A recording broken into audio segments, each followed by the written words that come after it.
Revolutions Per Minute is a weekly radio show from the New York City chapter of the Democratic Socialists of America, recorded live at WBAI 99.5 in Brooklyn every Tuesday at 5. RPM is about doing the work to build a democratic socialist future. Every week, hear the latest news, analysis, and organizing experience from the minds and hearts of activists fighting every day in NYC. Join the movement at socialists.nyc. Hey, what's up, New York City? This is Amy Wilson. You're listening to Revolutions Per Minute live from the new WBAI studios. We are a socialist radio show and podcast from members of the New York City Democratic Socialists of America. The Democratic Socialists of America is the largest socialist organization in the United States, with 56,000 members nationwide. NYC-DSA is its biggest chapter. We are run by our 5,500 plus members and organizers who are working together to build democratic socialism in all 5 boroughs. Building democratic socialism in New York City just got a lot more challenging, but that won't stop our work. With our city in full-on crisis mode to stem the COVID-19 outbreak, organizers are leaping into action to support the most vulnerable, build networks of mutual aid, and continue working on their essential campaigns. On today's episode, recorded very cautiously and with care for the health of the participants, we'll be discussing the resiliency, courage, and initiative of socialist organizers in New York City and elsewhere in response to the existential crisis we're facing. I'm here in the studio, 6 feet away from our engineer, Reggie, and Jack Devine is going to be co-hosting by phone. Everyone else who we'll be hearing from has either been a pre-recorded interview or they'll be joining us by phone throughout the show. So, Jack, are you there?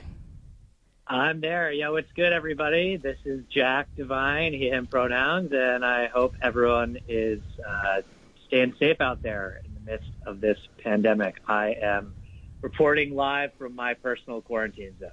Oh, my goodness. Well, thanks so much for being with us today, Jack, and we'll have other comrades coming on throughout the show. But first, we're going to hear the headlines with Simone Norman. After days of mounting pressure, including from the United Federation of Teachers, Governor Cuomo and Mayor de Blasio announced that New York City schools will shut down as of yesterday. Remote teaching will begin next Monday. New York has suspended evictions statewide until further notice. All New York public library branches closed as of Saturday, and the Brooklyn and Queens systems announced closures the other night. 2 Brooklyn Assembly members tested positive for COVID-19 on Friday, and the state legislature is scrambling to finalize a budget under the possibility that lawmakers will not be in Albany after this week.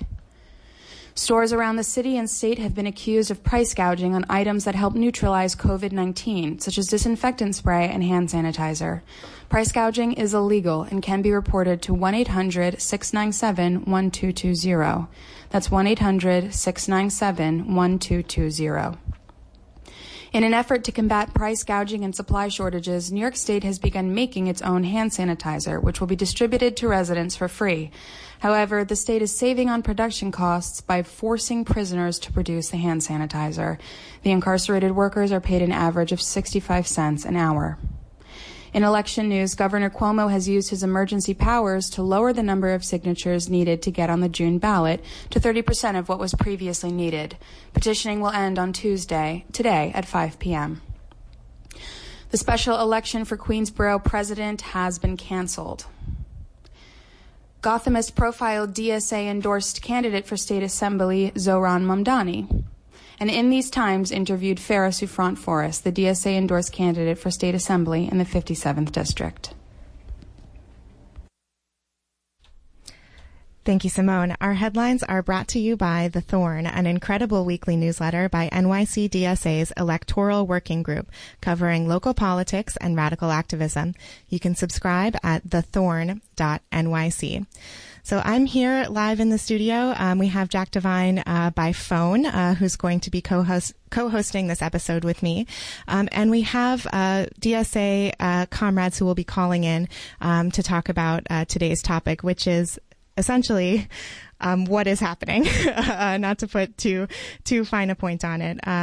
We're going to start by checking in with an active campaign that's being organized by DSA's Socialist Feminist Working Group and some of their coalition partners, notably New York City for Abortion Rights. We're going to hear about not only what that campaign is and its goals that it's looking to accomplish, but how it's adapted to the news of the last week, because we're very committed to getting done what we need to get done. So to help me discuss the Love Life campaign, I have Anne on the line. Hi, Anne.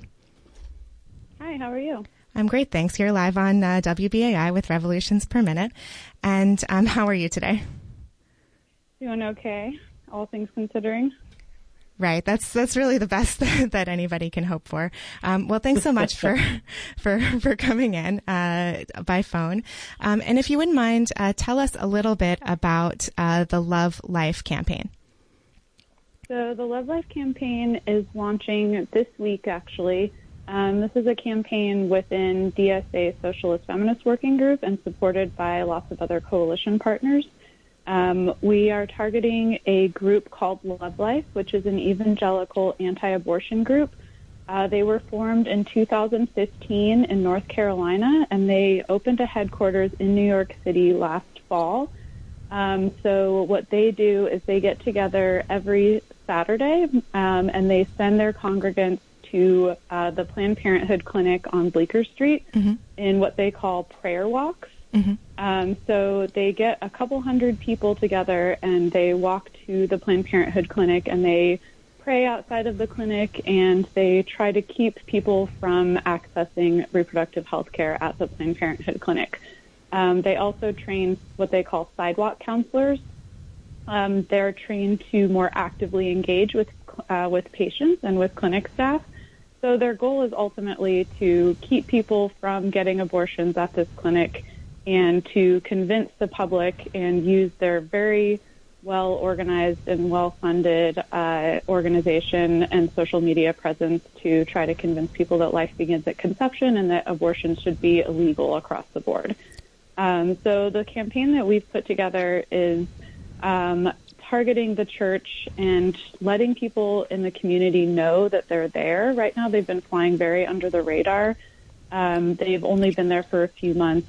And they work with a coalition of churches in the area. So it's not one specific church. It's an organization that brings a bunch of churches together in this kind of anti-abortion prayer walk campaign.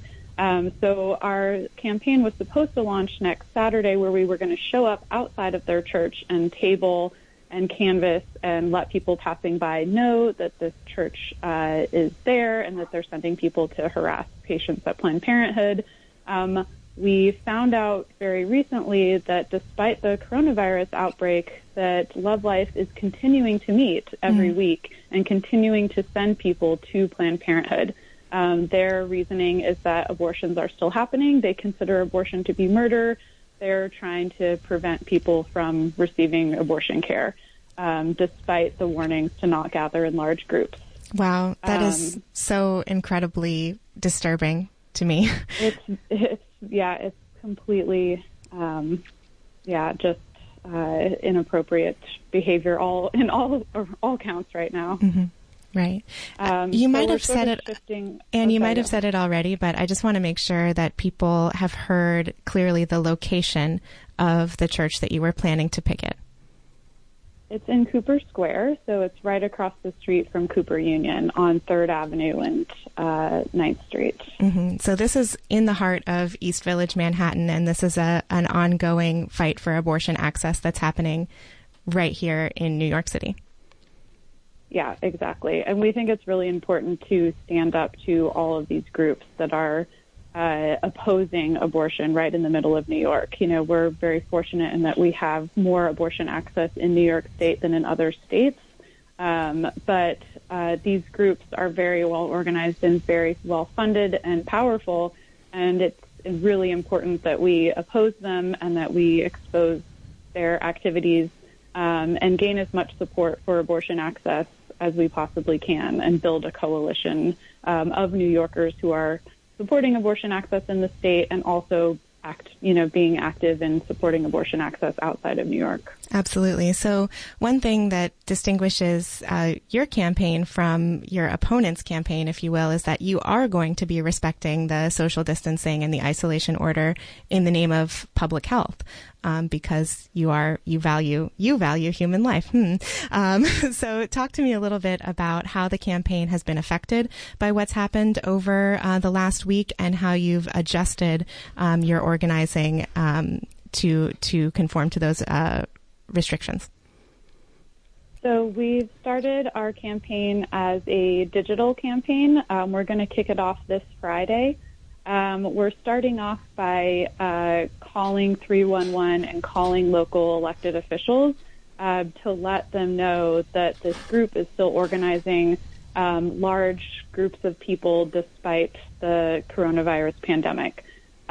So we're calling attention to the fact that they continue to meet in violation of all the safety precautions.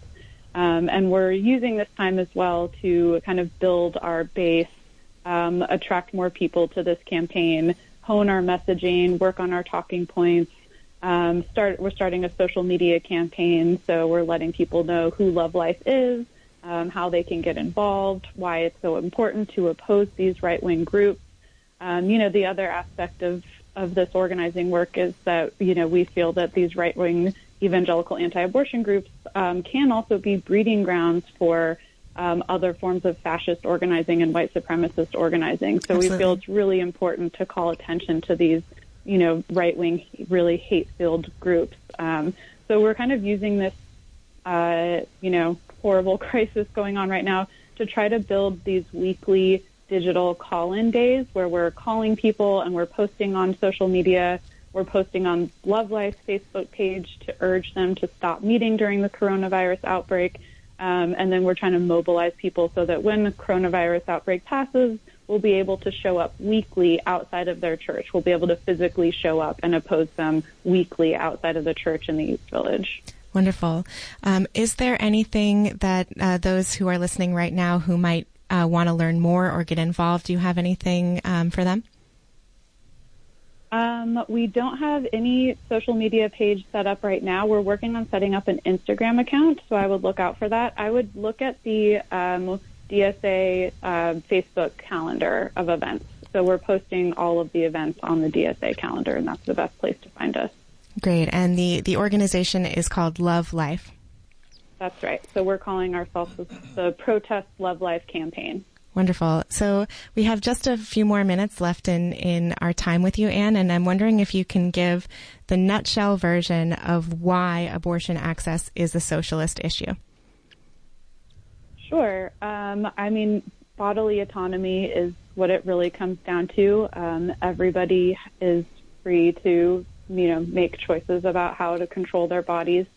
It's really the case that nobody can be free unless they have complete control over their bodies, and this is, one of the most fundamental rights that we have. So I think as socialist feminists, it's really important that we have full access to reproductive health care and that access is equal. So part of our demands as socialist feminists fighting for abortion access is also fighting for Medicare for all and free health care, because we know right now that reproductive care is completely unequal. So, this especially affects poor women and women of color who often don't have access to reproductive health care. So part of the fight for abortion rights has to be also a fight for Medicare for all, a single-payer health care system. Mm-hmm. And maybe programs like universal child care as well that support those who have chosen to have children. Absolutely, yeah. Universal child care, paid parental leave, safe working conditions. So we very much believe in the platform of reproductive justice, which says that everybody has the right to choose to have a child or to not have a child.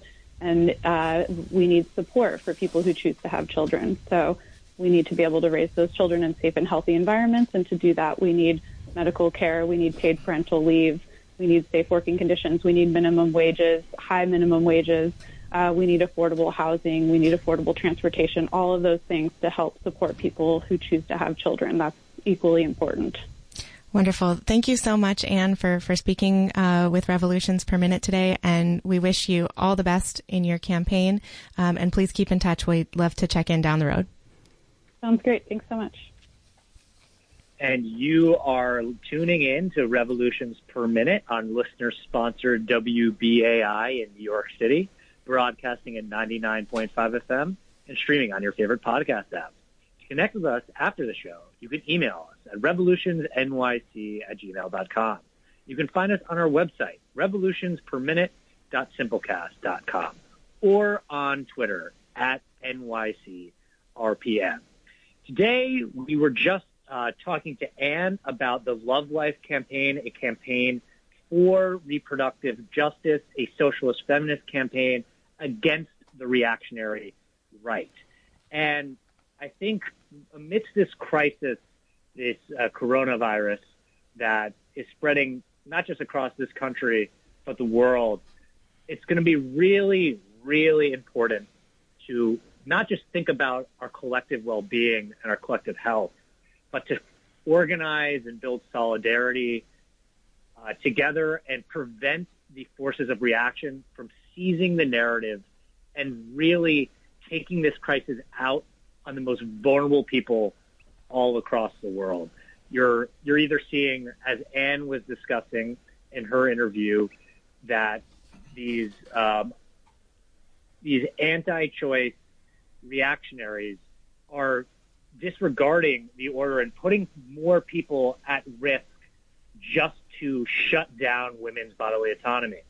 And you've already seen, coming from the Trump administration, this really, really violent rhetoric describing this virus as something that is rooted in China, when it is a crisis that we all face collectively and necessitates building bonds of mutual solidarity.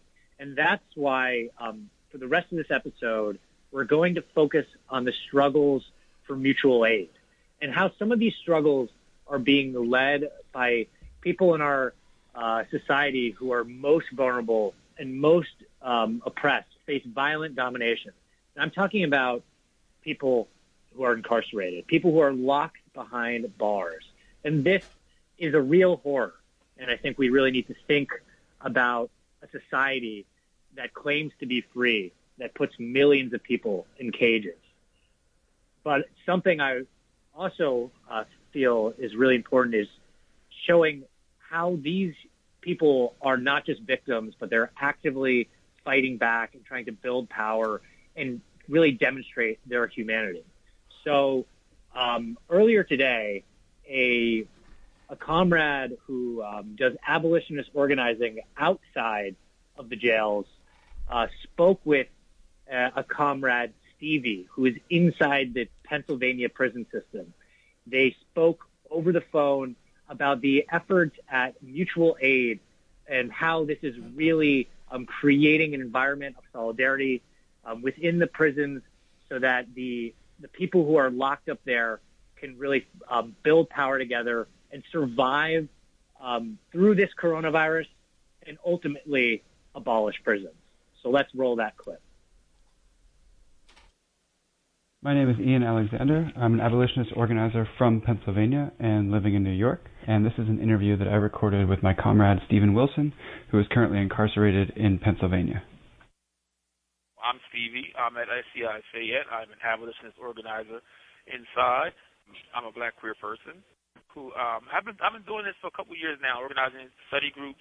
This is a call from Pennsylvania State Correctional Institution, Fayette. This call is subject to recording and monitoring. This is my second facility, so I have two abolitionist study groups. I have a transformative justice group and a book club that I facilitate here. And so, is that enough?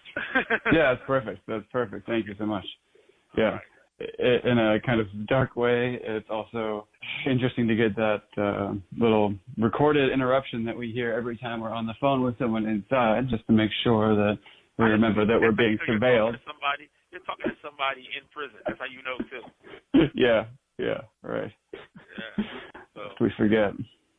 All right. So I think I think part of the use of this will be for folks who maybe haven't been familiar with mutual aid before and aren't 100% familiar with abolitionist practice. So just if you could say, what is mutual aid? Why is it an important tool for abolitionists? And what separates it from charity? Okay. Well, first of all, I think abolition at its core is based upon relations, new types of relations.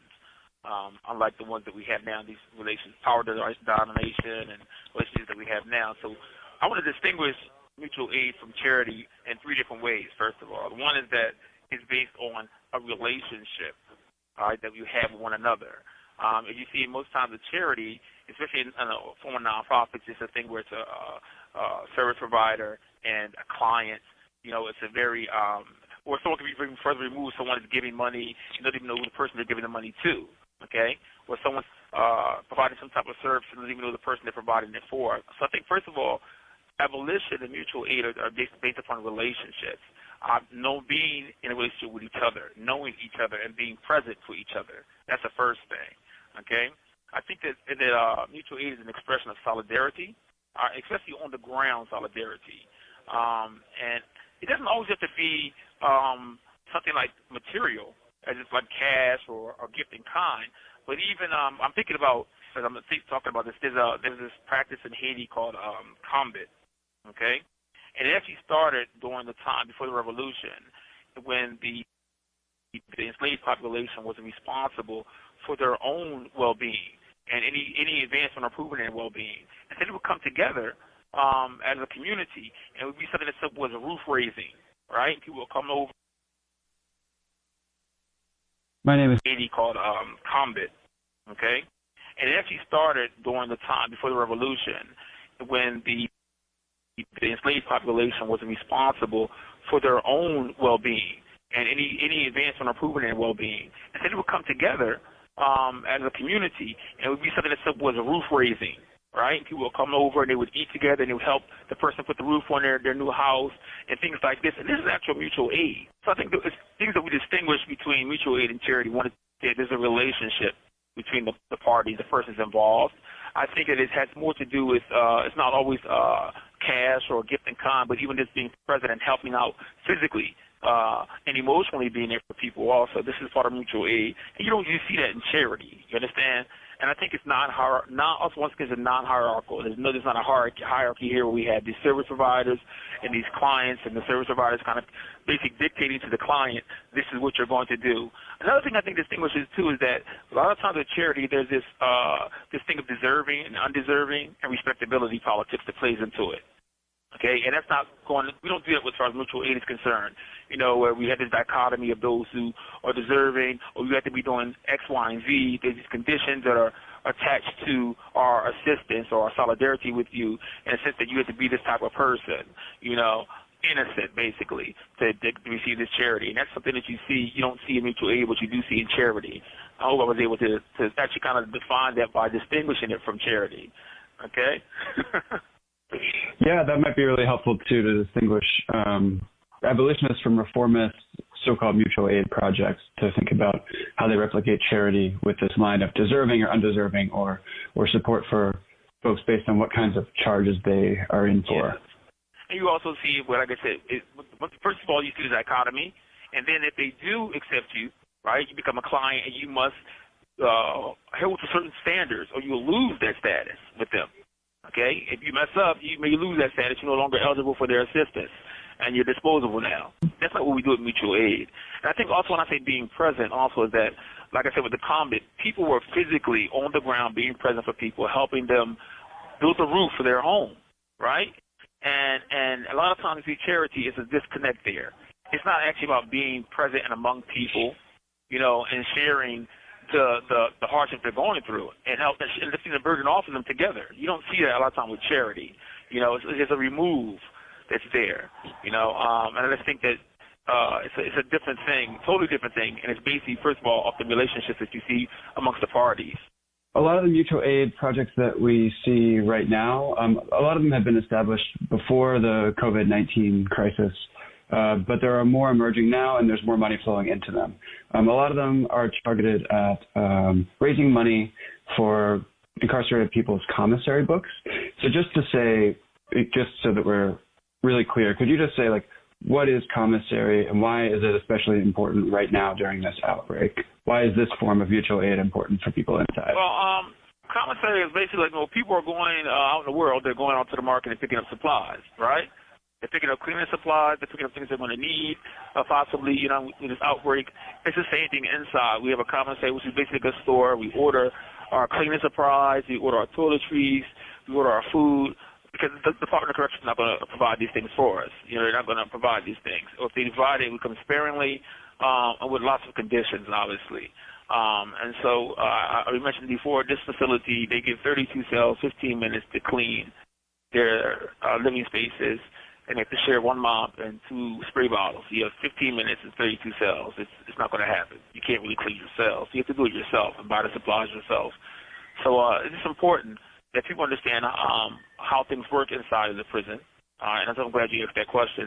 And understand that the money is going towards people being able to sustain themselves through this crisis, whether it's cleaning themselves, cleaning their living spaces, having things to eat. You know what I mean? And that's really important. That's really important. Some people use the money to be able to communicate with their family because during this time we can't visit them. We can't visit our families. They shut down all visits. So we're trying to stay in touch with our family in the outside world, so they need funds for that also. So we're appreciative of all of that, But this is our regular. This is what we go through regularly, sometimes in here. So we're appreciative of all the efforts to get these commissary funds to people inside. Pennsylvania, prisoners are making 19 cents an hour. A bar of soap costs 85 cents. So you're working 5 hours to get a bar of soap. And that's if you don't have fines and court costs, because if you have fines and court costs, they take 25 to 50% of that away from you. So now you're working anywhere from 12, actually anywhere from 8 to 10 hours for a bar of soap. And that's serious. That's serious. And that's how much money they're making at 19 cents an hour. So the funds from outside really help because, like I said, someone trying to get two with toothpaste is $3.50. Wow. I would get to work for 2 with toothpaste. It's amazing, Yeah. We may not think about out there, but like I said, you understand that this is 18 hours of work for 2 with toothpaste. Yeah. And that's if you don't have fines and court calls. So that's why any help from outside really helps. It really, really helps, and we're appreciative of that. Yeah. So this is a major way that this already works, but like, what other ways do incarceration and punishment affect public health in general? Like, obviously, if folks have to work 8 to 10 hours for a bar of soap, that's going to help spread contagion because not everyone's going to be able to have access to it. But what other ways do you see the... I want to tell you something. When I hear that, first of all, I think incarceration takes the public out of public health, period. Incarceration takes the public out of public health. And what I mean by that is that public meaning the common good, And so the fact is that we see what happens is that anything that actually engenders community... One moment. Anything that engenders community and people coming together, incarceration destroys that, or attempts to destroy that. Okay, that's the first thing. And like you said again, is that and it happens first of all in our neighborhoods. Us not being in our neighborhood to be with our families during this time period right now obviously causes some stress because and once again you can't visit with the people, don't know what's happening with us. There's a lot going on emotionally with people. It also creates like a horizontal alienation. You see that? Where in here people feel, right? They feel isolated and alone now, especially now because you can't talk to your family. You see your family, and then inside of here, you're kind of, not being close to each other emotionally and physically. It's an issue. So really we're trying to make people feel united, making people say, it's okay, we got your back. You know what I mean? It's all right during this time because a lot of people are feeling that, like I said, horizontal alienation. And I tell you, a community cannot feel healthy when its members feel isolated and disconnected, okay? And so incarceration also destroys, another way, incarceration destroys our social wealth and that we could be using to promote public health. As far as how being incarcerated affects public health, right? That, I'm going back to what's again, public meaning common good. We can't be there in our communities right now. Right, because we're far away from them. In Pennsylvania, I'm 6 hours away from my family right now. My mother is living alone. I'm 6 hours away from her, and she's in the house by herself right now, right, because people are going outside like that, alone, And so both of us kind of strain your nerves, basically, kind of drain. It's a drain on you, being here. And here, like I said before, because they don't provide the cleaning supplies, once something gets inside of here, we're done. We all get it. If a person gets a cold on a block, there's 100 people, 50 people end up with that cold. 50 people end up with that cold. Mm-hmm. So if the virus was to get inside of here, there's no doubt in my mind that a lot of people want to catch it. And because remember that our medical providers for profit, they're cutting corners any kind of way they can. They're trying to make a dollar. So they don't really want us to come see them anyway. They try to deter us from using the medical department. So if we catch it, some people, it'll be some fatalities, probably 70% fatalities if we catch it inside of here. Because you have a combination of, we're all cluttered in like this, out the proper treatment, and the medical department is negligent. What happens? Many guys here are double-celled. Most guys are double-celled. So your cell gets sick, you get sick. You know what I mean? And that's another thing, too, is that you understand that it seems that we're an afterthought, always. Persons are always an afterthought. Because you think about the natural disasters that were taking place, and the floods, and the hurricanes and storms, no one thinks about the prisoners are stuck, locked in a cell, flood water is up, 3 feet high, and things like that. People aren't thinking about. There are people who can't, evacuate. We got people locked up, and things like this happen: earthquakes, tornadoes, hurricanes, storms, and disease outbreaks. What do you do with people in prison? How do you deal with the situations where people are locked up? So that's something for people to think about. Yeah, and that's one of the values for mutual aid projects outside, I think, is that they can kind of raise awareness into actively thinking about what's happening inside, right? I mean, even just giving $5 kind of, yeah. There are 5,000 carceral sites, more than 5,000 in America, in the United States. If no one thinks about what happens to those people when there's some type of natural disaster or a viral outbreak, what happens to those people? Because we're most vulnerable. We're sitting in there. If it gets in, where are we going to go? I still need to think about that also. I was saying that, I think that we came full circle from the beginning to the end in the sense that what is taking place has built, solidarity between the inside and the outside. We are showing people inside that we care, and that's important. That really is important. I always talk about how, we say things like we're concerned about people, but people are saying, what are you doing? What are you doing? And they're seeing it now. All right, and now this is why people are coming to it inside. You see it inside. Guys are being concerned about each other. We're looking out for each other. We're sharing resources in here, and that's what it's all about. So let's come in full circle. Like I said, what's happening outside is creating this environment inside where people can actually engage mutual aid in here with one another, and it's beautiful. It really is beautiful, and I've seen it with the guys in here and how grateful and thankful they are and how it's changed relationships here. So I really think this is something that I hope continue. I hope it is not a one-off where people just say, okay, the crisis is over, so let's go back to what we were doing before, but to stay involved, and stay connected. That's really important, And once again, it's really amazing because the difference between mutual aid and charity, once again, is that we feel the relationship. We feel like we're connected to people, right? And this is not someone just looking out for me or, I'm some type of client that belongs to or I have to be doing a certain thing. We're concerned about every single person in here right now. Different colors, different charges they've been here, different genders, whatever, different religions. This is what it is. And we care about everybody and what's happening, Yeah, so it sounds like you're saying that mutual aid from outside actually helps build solidarity inside, like it breaks down alienation inside. Yes, it does. It does. Breaks down the horizontal alienation that a lot of prisoners feel on a daily basis. I've seen it. The last couple of days I've just seen it. It's like amazing. And I'm really grateful. What has happened in 1 week could probably take a year and a half to get done other places, That's amazing, People are talking across differences, This is important. And the mutual aid makes that possible. It makes it very possible. So we're thankful. Yeah, that's amazing. I'm really glad we got to get that out because there's, obviously a lot of things to be afraid of and worried about. And once the virus really breaks out in prison, it is going to be bad. But there is also this opportunity to build something durable through this, to bring new people in and to make them think without being told about the harm that happens in prisons whenever something like this is going on outside. And the feeling that we had that if it does break out, we have people out there who are concerned about us. We're going to say, what's going on? You See that? Yeah. We feel that now. We really feel like we know if something was to happen in outbreak here, that there are people out there who want to be concerned about it and find out what's happening, and be concerned about us. Because some people have been in prison for a long time, and they don't have family and friends out there anymore. We just have each other in here, That's all we have. So it's important, the work that's being done.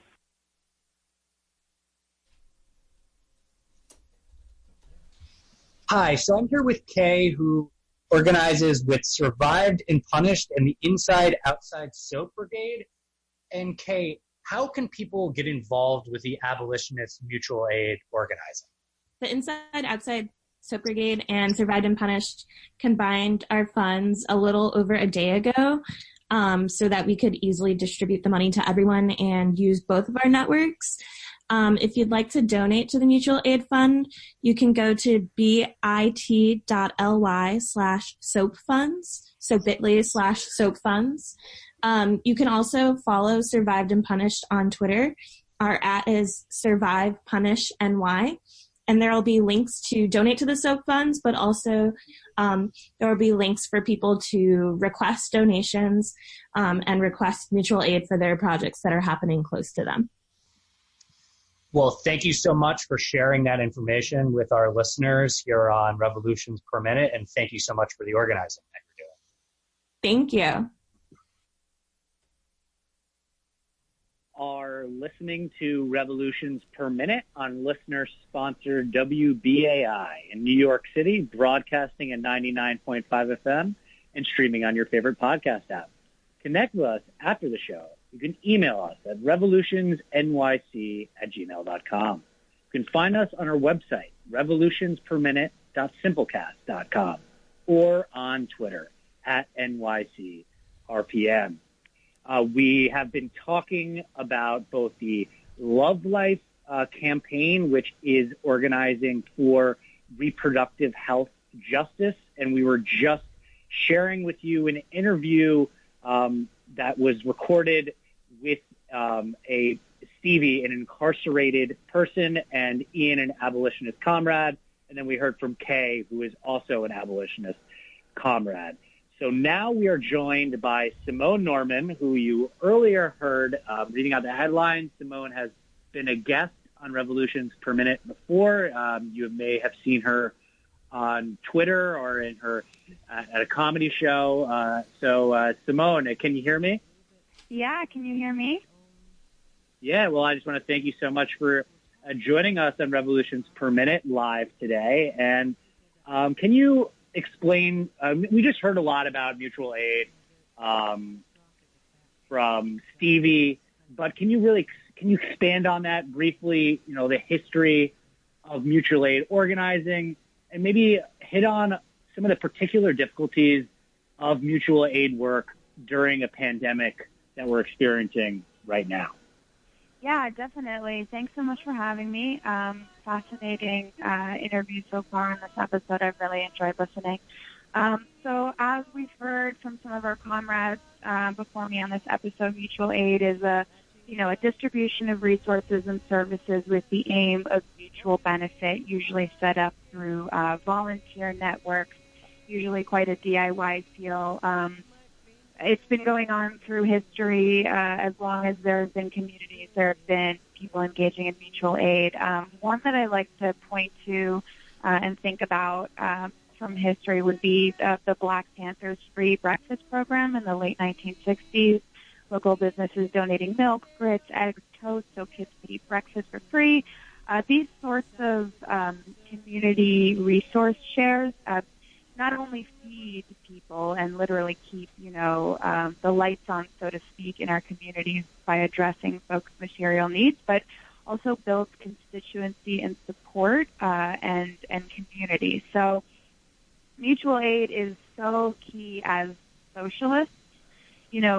Right now there are a couple of different ways that we are thinking about how we're going to make it through this pandemic situation. As socialists, we want to lobby for kinds of programs like nationalizing utilities, nationalizing hospitals, Medicare for Rural, heard of it? Spain was able to do that recently, nationalizing all of these goods and services that obviously we would prefer those things to be nationalized always, but in the, fares on public transport, all of these things are even more urgently needed to be free, universal, and accessible in the wake of a global public health crisis. So as socialists, we are looking for relief from these state-run programs, but we're also looking to offer relief to each other in a way that does not involve the state. And as I said, mutual aid is that big answer to that problem. Is how do we, if our federal government is, spoiler alert, failing us, what can I do as a person sitting in my home? What can I do to relieve the suffering of my neighbors, folks in my community, on just even just a very hyper local level, even folks just living next door to me? So mutual aid, we are doing our best right now, but like you said, what is that going to look like in a global pandemic situation? This is really tricky right now. We can't really meet up with people in person. We can't really leave our houses. It's hard to even slip a flyer under the door of my neighbor's apartment building to offer assistance. I mean, I just found out COVID-19 can live on paper for up to 12 hours. Like, oh my God. How do we distribute resources and services without accidentally, inadvertently spreading the virus ourselves? So that is what makes this moment in particular so tricky. We can't all just meet up in a park and have a potluck. It's not that easy and breezy. So we're at a very unique moment in history right now.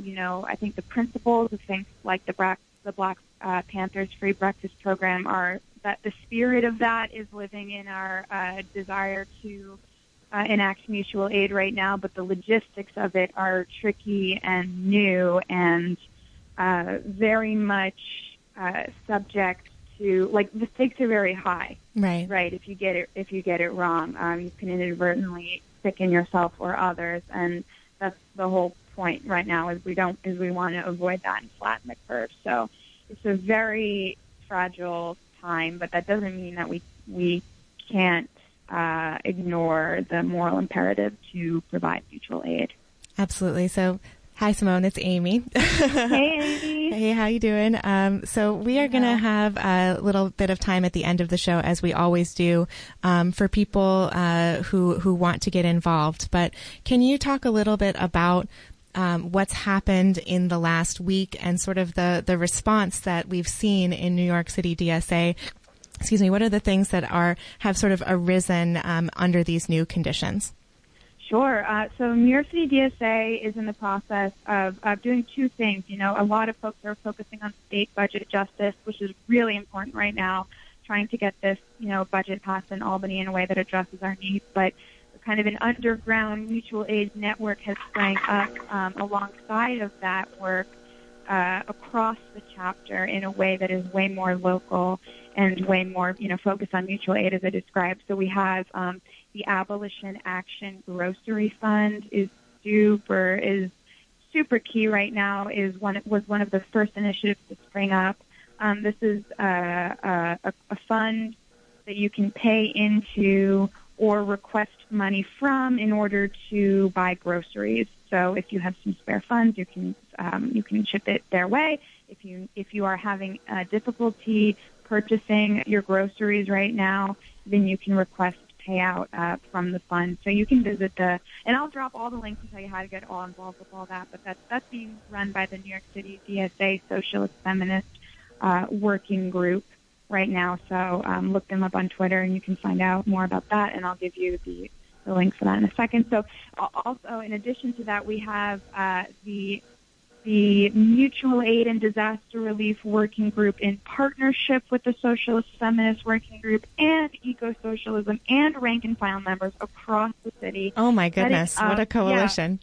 Yeah, quite the coalition. We don't have a name yet. I'd like to call us the Corona Queens. I'm getting pushback on that. I don't think we're going to get to call that. But we have all of these different folks who are setting up a resource hub with a master spreadsheet where folks in every neighborhood of every branch of the city have listed themselves in a directory offering services as direct and materially, crucial as making deliveries or donating funds or offering rides to the doctor or whatever, and then as kind of casual and indirect as offering like a Netflix password for someone who's just bored, or like folks who want to join a reading group, or even just digital companionship.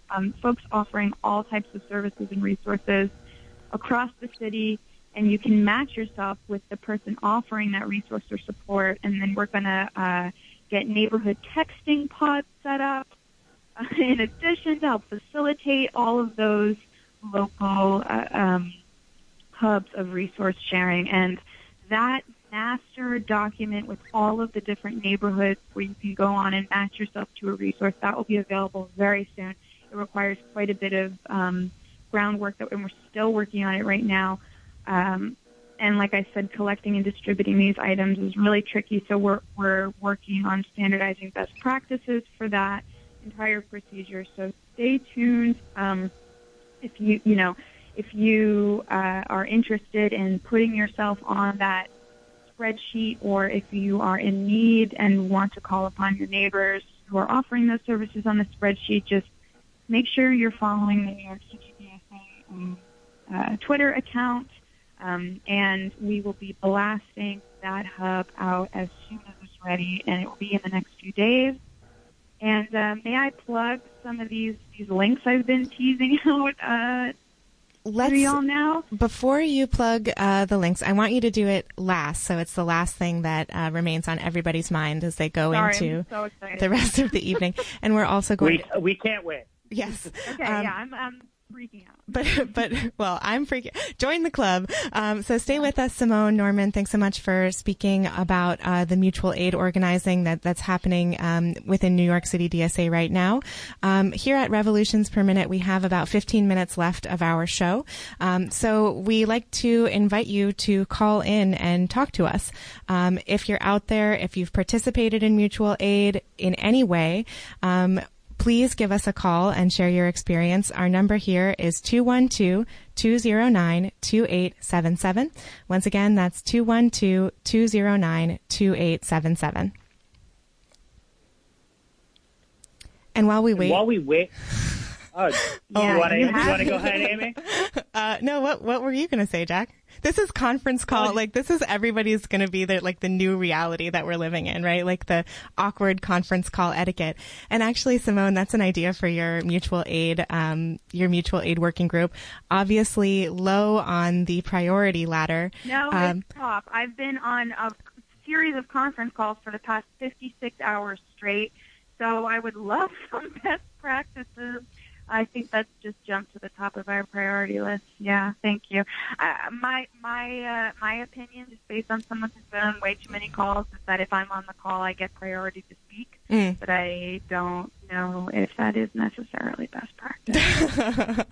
Well, I would certainly endorse that. I mean, what are some other things that we don't have any calls coming in right now, although you can call us. The number is 212-209-2877. But while we have a little bit of space and time, and a little bit of levity in the proceedings here, what are some other best practices for conference call organizing? Wow, this is the most DSA question I've maybe ever gotten. Best practices for conference calling is remember that not everyone always can hear super well, and that's not just a tech issue. That's also, an ability issue. So make sure you're speaking calmly and slowly. If you can get a sexy rasp to your voice. Everybody always enjoys that. That's not an ability. That's just human nature. And, here's a good one. Make sure your tech setup is set up beforehand. Every call I've ever been on is like actually the lead-in where someone's like plugging their stuff in, and it's maddening. So those are my tips. Well, speaking of calls, we actually do have one on the line. Yay! Somebody wants to talk to us. So let's get them live on the air. Hi, you're live with Revolutions Per Minute. Hi. So I have an example of really the barter system, which I think is what you're talking about, basically. And it arose naturally among women, and I believe it started in New York on the Lower East Side in the 70s, where women started a child care cooperative. Right. And it was called Bananas. And people just exchanged numbers and made a telephone tree and called each other when they had a mutual need and shared their child care. Wonderful. That's a great idea. Thank you so much for... I'm not sure how that would apply. You have to create social distancing, but you could do a certain amount of networking through the Internet.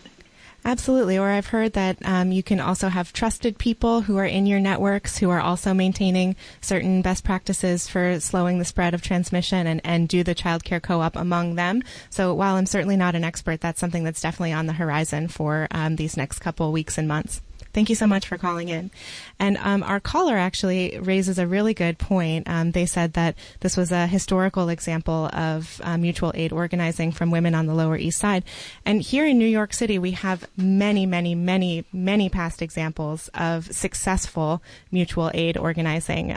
Simone mentioned the Black Panthers. That's one, but there are many more in the people's history of New York City. And maybe in the coming weeks, we'll have opportunity to highlight some of that aspect of our city as well.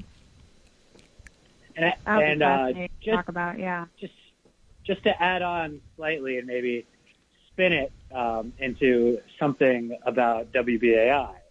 I think in a time like this, because I think there are some ways, a lot of people, WBAI is a complex place. I wouldn't say exclusively describe it as mutual aid, but there is a way that as a community radio station that is highlighting voices that you don't hear on other platforms and is talking about issues in a way that actually center the concerns of working people, but not just kind of the stereotype of a working person, but people who are locked behind bars and doing work at slave wages. And so I think a moment like this really highlights the importance of having independent media that is not part of the corporate ecosystem, or however you want to describe it, and that it's really necessary to be kind of centering these voices and organizers